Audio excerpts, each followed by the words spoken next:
ओम नमः शिवाय। स्वागत है आप सभी का मेरे यूट्यूब चैनल पर। मैं हरिओम शर्मा पौष मास के 25, 26 और 27वें अध्याय की कथा सुना रहा हूँ। कथा के अनुसार भगवान शंकर के दोनों पुत्रों में आपस में इस बात पर विवाद उत्पन्न हो गया कि पहले किसका विवाह होगा। जब श्री गणेश और श्री कार्तिकेय जब इस विवाद में किसी हल पर नहीं पहुँच पाए तो दोनों अपना अपना मत लेकर भगवान शंकर और माता पार्वती के पास गई। अपने दोनों पुत्रों को इस प्रकार लड़ता देख पहले माता पिता ने दोनों को समझाने की कोशिश की, परंतु जब वे किसी भी प्रकार से गणेश और कार्तिकेय जी को समझाने में सफल नहीं हुए तो उन्होंने दोनों के सामने एक शर्त रखी। भगवान शिव ने कहा कि हे पुत्रों, तुम दोनों में से जो भी पृथ्वी का पूरा चक्कर लगा कर के पहले आएगा उसका विवाह पहले किया जाएगा, वही विजेता घोषित होगा। यह शर्त अगर तुम्हें स्वीकार है तो जो भी विजेता घोषित होगा उन्हें पहले विवाह के लिए नियुक्त किया जाएगा और वही बड़ा रहेगा।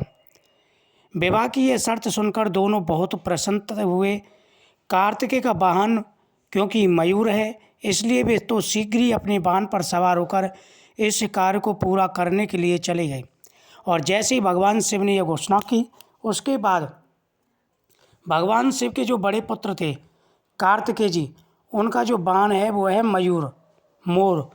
तो उन्होंने यह सुनते ही अपने मयूर पर बैठ करके और उड़ान भर दी। वह शीघ्र ही कार्य पूर्ण करने के लिए चले गए, परंतु समस्या से गणेश जी के सामने आई क्योंकि उनका वाहन मूषक है और मूषक मंद गति का जीव है। अपने वाहन की गति का विचार आते ही श्री गणेश जी समझ गए वे इस प्रयोगता में इस वाहन का प्रयोग नहीं कर सकते और ना ही विजय प्राप्त कर सकते हैं, क्योंकि मयूर बहुत तेज दौड़ता है, उड़ता है और मूषक बहुत ही मंद गति से।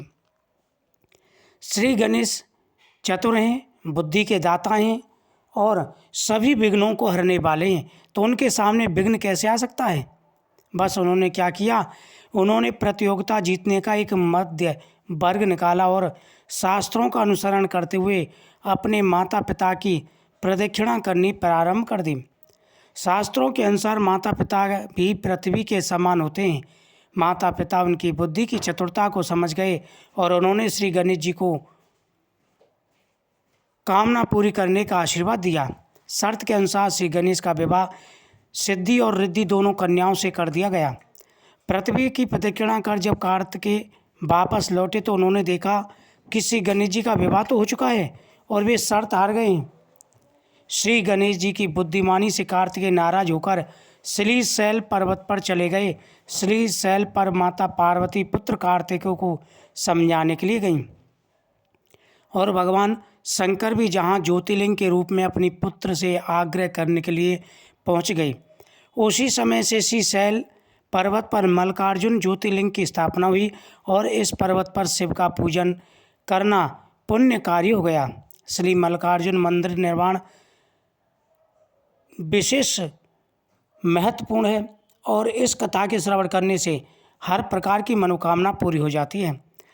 श्री मल्लिकार्जुन मंदिर का निर्माण कैसे हुआ, इसकी एक प्राचीन कथा है। इस पौराणिक कथा के अलावा श्री मल्लिकार्जुन ज्योतिर्लिंग के संबंध में एक और कथा है। किंवदंती के अनुसार एक समय की बात है, श्रीशैल पर्वत के निकट पर एक राजा था जिसका नाम था चंद्रगुप्त। उस राजा की एक कन्या थी। वह कन्या अपनी किसी मनोकामना की पूर्ति हेतु महलों को छोड़कर श्रीशैल पर्वत पर स्थित एक आश्रम में रह रही थी। उस कन्या के पास एक सुंदर गाय थी। प्रति रात्रि जब कन्या सो जाती तो उसकी गाय का दूध कोई धोकर ले जाता था। एक रात्रि कन्या सोई नहीं और जागकर चोर को पकड़ने का प्रयास करने लगी। रात्रि हुई, चोर आया। कन्या चोर को पकड़ने के लिए उसके पीछे भागी, परंतु कुछ दूरी पर जाने पर उसे केवल वहाँ शिवलिंग ही मिला। कन्या ने उसी समय उस शिवलिंग पर श्री मल्लिकार्जुन मंदिर का निर्माण करवाया। प्रत्येक वर्ष यहाँ शिवरात्रि के अवसर पर एक विशाल मेले का आयोजन किया जाता है।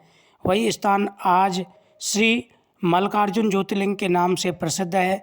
इस ज्योतिर्लिंग के दर्शन करने से भक्तों की इच्छा पूर्ति होती है और वह व्यक्ति इस लोक में सभी सुख भोगकर अंत में विष्णु धाम को जाता है। जो व्यक्ति नियमित रूप से यहाँ पर पूजा करते हैं उनकी सभी मनोकामनाएं पूरी हो जाती हैं। ओम नमो भगवते वासुदेवाय नमः। ओम नमः शिवाय।